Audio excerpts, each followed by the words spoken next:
शांति शांति। ओम।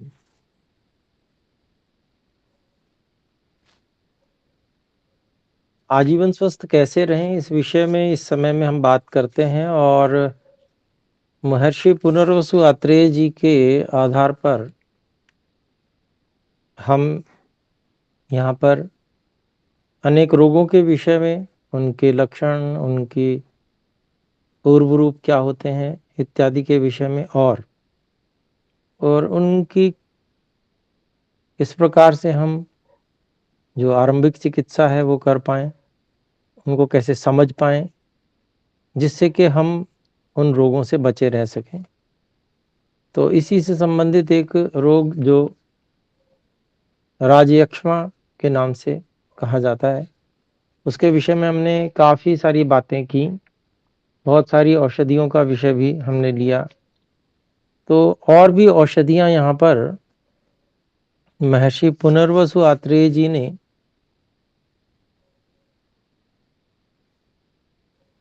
बताई हुई हैं। तो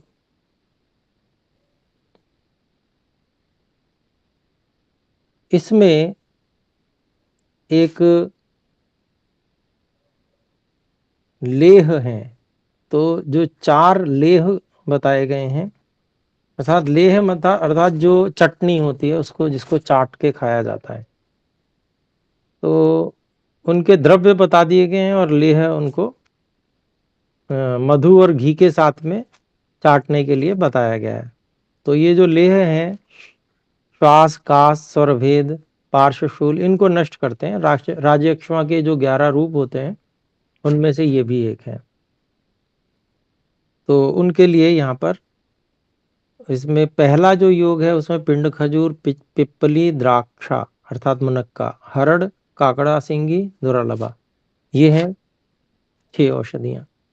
तो इनको घृत और मधु के साथ में चाटा जाता है, इनका चूर्ण आदि बना के। ऐसे ही दूसरा योग है उसमें क्षीर काकोली, वीरा कहते हैं जिसे, कचूर, पुष्कर मूल, तुलसी, खांड और पुराना गुड़, ये लेकर और इनको फिर घी और मधु के साथ लिया जाता है।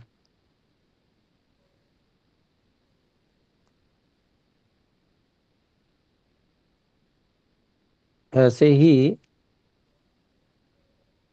हरड़, बेहड़ा, आंवला, पिपली, मोथा, सिंघाड़ा, पुराना गुड़ और खांड, ये औषधियां मिलाकर और फिर घी मधु के साथ चाटते हैं। ऐसे ही चौथा योग हो गया सौंठ, चित्रक, लाजा, पिपली, आंवला, पुराना गुड़, इनको लेकर घी और मधु के साथ में चाटते हैं, इन सब का योग बनाकर। ऐसे ही हमने पिछली कक्षा में सितोपलासी जो लेह है उसके विषय में भी बात की थी। ये भी बहुत अच्छा योग, जो कि बहुत प्रसिद्ध भी है। तो वो भी, ये तो बिल्कुल बहुत उपलब्ध है हर जगह। ऐसे ही गोक्षुरादि घृतम, एक ये योग है। तो इसमें जो है राजयक्ष्मा का उपचार करने की बहुत अच्छी क्षमता है। इसमें पहले काढ़ा बनाया जाता है। गोखरू, दुरालभा, शालपर्णी, कृष्णपर्णी, मुद्गपर्णी, बलामूल, त्वक, इन सबको बराबर मात्रा में लेकर और साथ में पित्त पापड़ा भी ले लेते हैं और इनको जितना घी बनाना हो उससे 10 गुने जल में इनका काढ़ा करते हैं।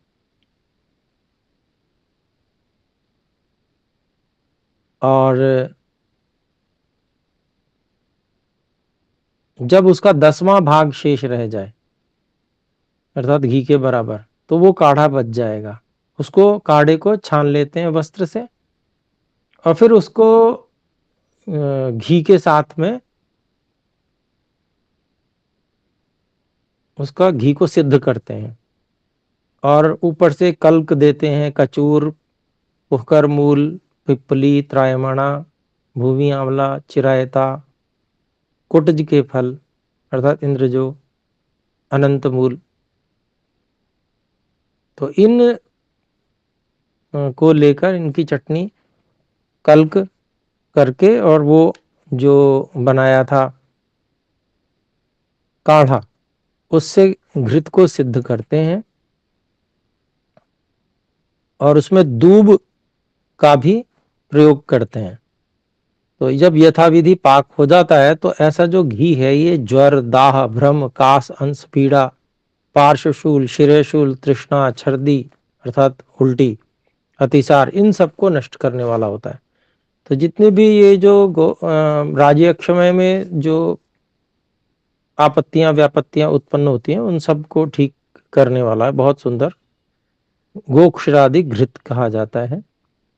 ये है। ऐसे ही जीवन इत्यादि घृत भी है जिसमें इसी प्रकार से सिद्ध किया जाता है। द्रव्य थोड़े से अलग हैं, जैसे जीवंती है, मुलैठी है, मुनक्का, इंद्रजो, कचूर, पोकर मूल, छोटी कटेरी, गोखरू खरेटी की जड़ का छिलका अर्थात वही बला, बला मूल त्वक जिसे कहते हैं, नीलोत्पल, भूमि आंवला, त्रायमाणा, दुरालभा, पिप्पली। तो इन सबको लेकर और काढ़ा बनाकर और फिर घृत को यथाविधि पाक करते हैं। आधा तोले की मात्रा में इसका प्रयोग किया जाता है। तो ये बहुत ही श्रेष्ठ घृत है और ये रोग समूह रूप जो रोगों में राजा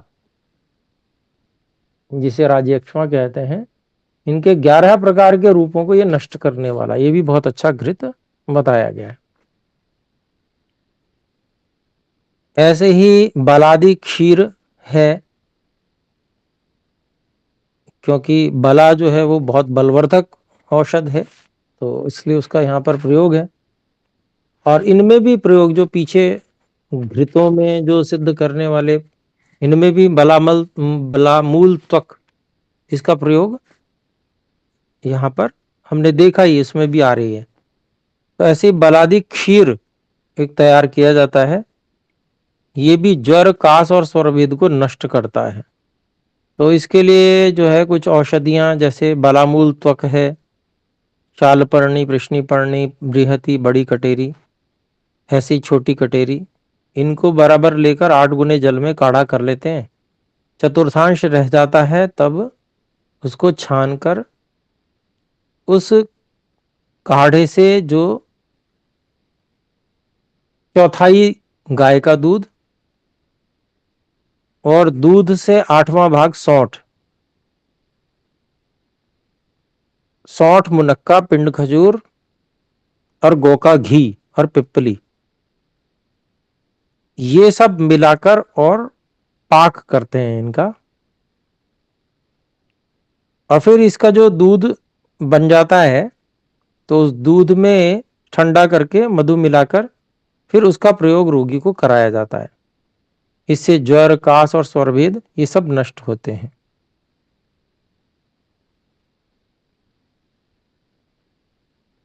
तो ये सब औषधियां खाते समय क्या पथ्य रखना चाहिए? तो बकरी का दूध है वो पथ्य है राजयक्ष्मा के रोगी के लिए।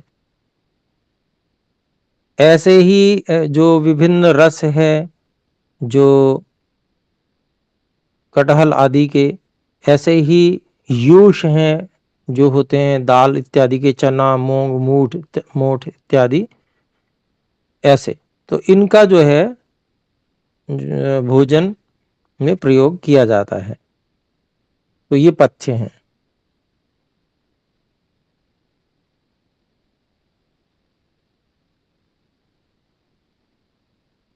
तो यदि कफ प्रसेक होता है, जैसे मान लीजिए नासिका के पिछले अंदर के छिद्रों से और कफ बार बार आता है, तो जो बलवान रोगी है अगर तो उसको फिर वमन कराया जाता है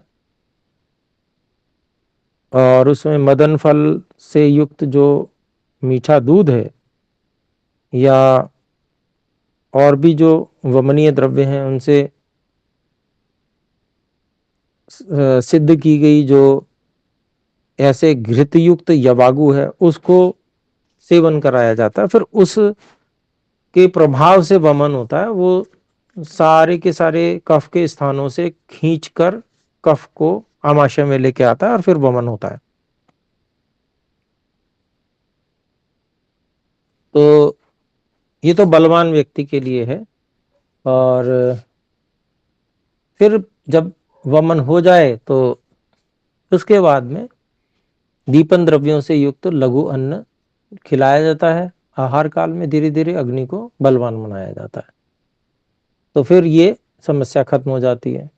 इसमें भी जो पथ्य है वो जौ है, गेहूं है, ऐसे ही कुछ आसव अरिष्ट हैं, और इन सब का सेवन जो है पथ्य बताया गया है। अरे रस आदि और सूप आदि तो इसमें लिए जा सकते हैं, यूष जिन्हें बोलते हैं। तो फुफ्फुसों अर्थात फेफड़ों में कफ का अत्यंत निकलना, वायु उस कफ को बाहर की ओर फेंकता है, जैसे खांसी होती है। तो ऐसा जो कफ प्रसेक है उसको जब अगर मान लीजिए बलवान नहीं है रोगी, तो स्निग्ध और उष्ण चिकित्सा की जाती है, उससे उसको जीता जाता है।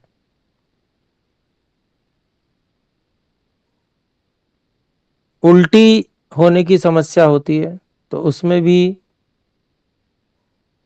इसी प्रकार की स्निग्ध और उष्ण चिकित्सा की जाती है। जो रुचिकर, हृदय को हितकर वातनाशक लघु अन्नपान है वो यहाँ पर सेवन के लिए पथ्य बताए गए हैं। अगर अतिसार आदि हो जाए तो उसमें अग्निमंद होने के कारण से रोगी को जो है आमयुक्त अतिसार होता है और मुंह का स्वाद भी बिगड़ा होता है, अन्न खाने में रुचि नहीं होती है। तो फिर ऐसी स्थिति में अग्निदीपक अतिसार नाशक, मुख को शुद्ध करने वाले अरुचि नाशक युगों का प्रयोग कराया जाता है। उसमें सौंठ, इंद्रजौ, इनको एक साथ मिलाकर चावलों के धोबन के साथ में रोगी को पिलाया जाता है। जैसे चावल धो, एक बार अच्छे से धो लिया, फिर उसके बाद में दोबारा धोने से जो इस प्रकार से चावल का पानी बनता है, तो उसके साथ उसमें सौंठ और इंद्रजौ इनको मिलाकर रोगी को ऐसे खिलाया जाता है। फिर जब ये पच जाता है तब चांगेरी, छाछ, अनारदाने से यथाविधि साधित जो यवागु है वो पिलाई जाती है। तो इस प्रकार से जो है रोगी की अग्नि को धीरे धीरे बढ़ाना,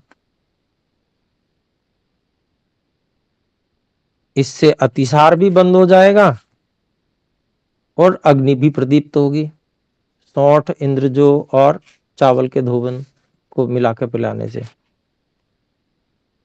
फिर जब ये पच जाए फिर उसके बाद में छाछ, अनारदाना, इनसे यवागु को सिद्ध करके और फिर उसको पिलाया जाता है भूख लगने पे। तो इससे जो है वो व्यक्ति अतिसार आदि से मुक्त हो जाता है। ये यक्ष्मा के रोगी को जो अतिसार होता है उस विषय में बताया हुआ है, लेकिन वैसे भी अतिसार में भी, ये सामान्य अतिसार में भी लिया जा सकता है, इस प्रकार से हानिकारक नहीं है।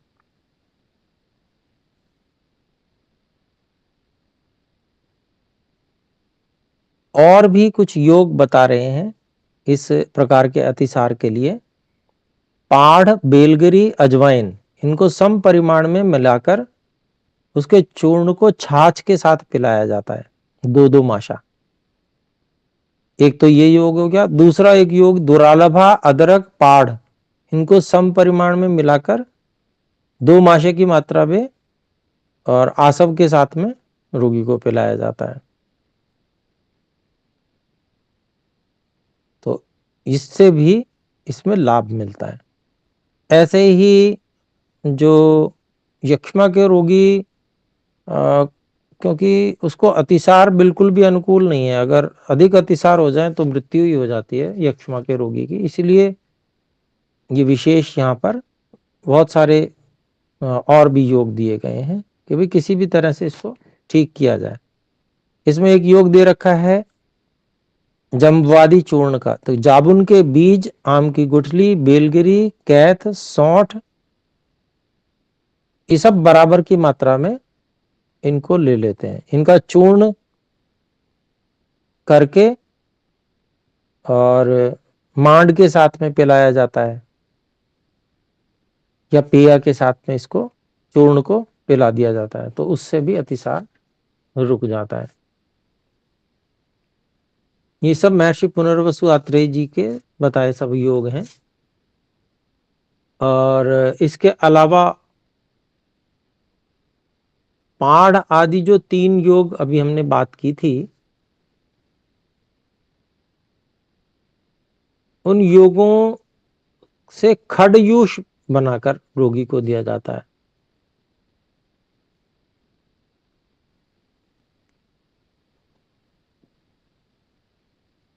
तो छाछ आदि से पकाकर जो खड बनाया जाता है, वो उसी प्रकार से घरों में प्रचलन होता है खड इस प्रकार से, तो उसका सेवन कराया जाता है उसमें। और मसूर आदि सूप्य जो उनका सूप बनाया जाता है, ऐसे ही और जो धान्य है और घृत, उनको स्नेह युक्त और कपित्थ, अनार, चांगेरी, इनसे कुछ खट्टे करके तब दिया जाता है। ये बहुत सांग्राहिक होते हैं और मल को बांध कर लाने वाले होते हैं। ऐसे ही और भी योग बताया गया है, जैसे वेतस, अर्जुन, जामुन, मृणाली, कृष्णगंधा, सहजन कहते हैं।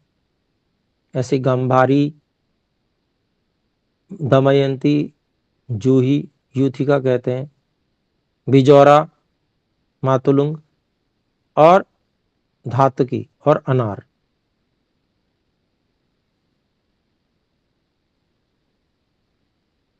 तो इनके अलग अलग जो पत्ते हैं उनसे घी आदि स्नेह, और कपित आदि जो खट्टे और लवण से युक्त अत्यंत सांग्राहिक जो खड हैं, वो रोगी को दिए जाते हैं।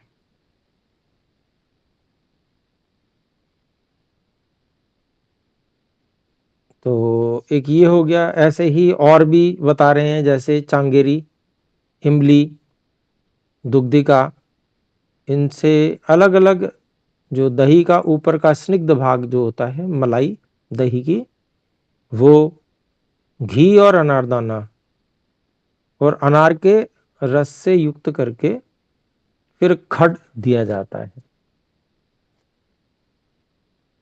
तो ये भी जो है ऐसे पेट को बांधने वाला और जो अतिसार को रोकने वाला होता है।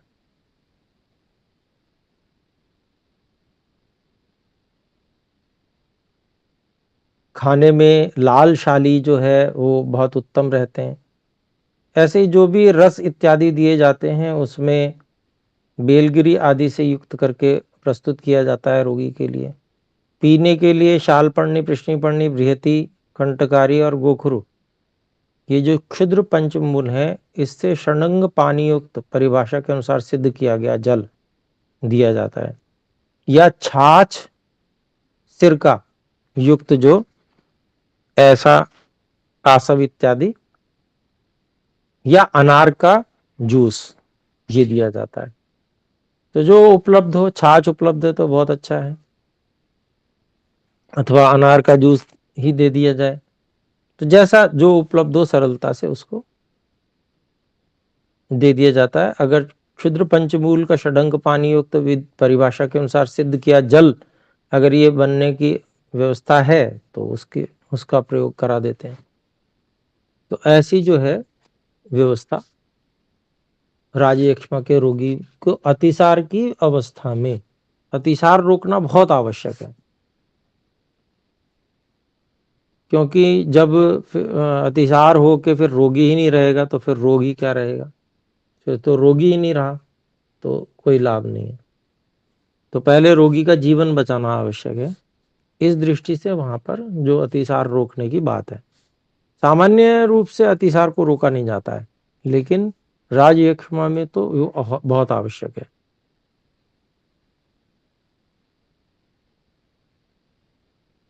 तो मुख की विरसता को नष्ट करना कैसे करना, तो 2 समय मुख को शुद्ध करने वाली दातून करनी चाहिए, ये यहाँ पर सलाह दी गई है। मुंह को साफ कर देती है वो। ऐसे ही मुख शोधक कषाय होते हैं, जो काढ़े बने होते हैं, उनसे मुंह को कुल्ला कराया जाता है इस प्रकार से। और कबल धारण के पश्चात में मुंह में कुछ समय उसको धारण कराया जाता है, फिर उसके बाद में धूमपान कराया जाता है।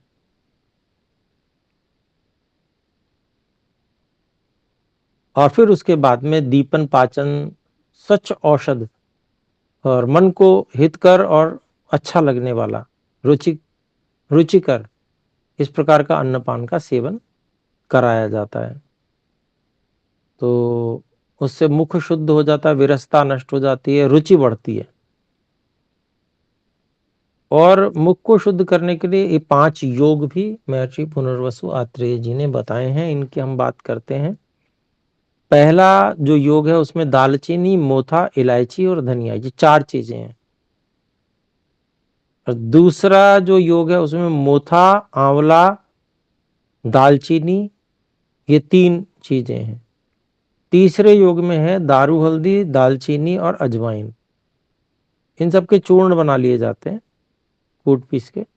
फिर चौथा जो योग है उसमें पिपली और तेजवती, तेजबल भी बोलते हैं इसको, इन 2 का योग है। ऐसी 5वां जो योग है उसमें अजवाइन और विषाम्बिल, वृक्षाम्ल जिसे बोलते हैं, ये। तो इनका चाहे मोटा जो जौकुट करके और उसको फिर काढ़े बनाकर उनसे मुंह से कुल्ला किया जाता है, या इनकी चूर्ण बना के उनकी गोली बना ली जाती है, गोली बनाकर मुंह में रख लेते हैं, उससे भी मुंह शुद्ध होता है, साफ, मतलब जो अरुचि इत्यादि विरसता आदि मुख की होती है वो बंद खत्म हो जाती है। या फिर इनका चूर्ण लिया और उससे दांत मांज लिए, मंजन कर लिया, थोड़ी देर तक मुंह में रहता है वो, तो उससे मुंह शुद्ध हो जाता है। तो ये कुछ चीजें बताई हैं। ऐसे ही तो इसके विषय में और भी आगे कवल धारण के विषय में और बताया गया है, तो उनको हम अगली कक्षा में देख लेंगे। अभी हम यहीं तक रखते हैं, समय भी समाप्त हो गया। आइए मिलकर एक बार ओम का उच्चारण करें। ओ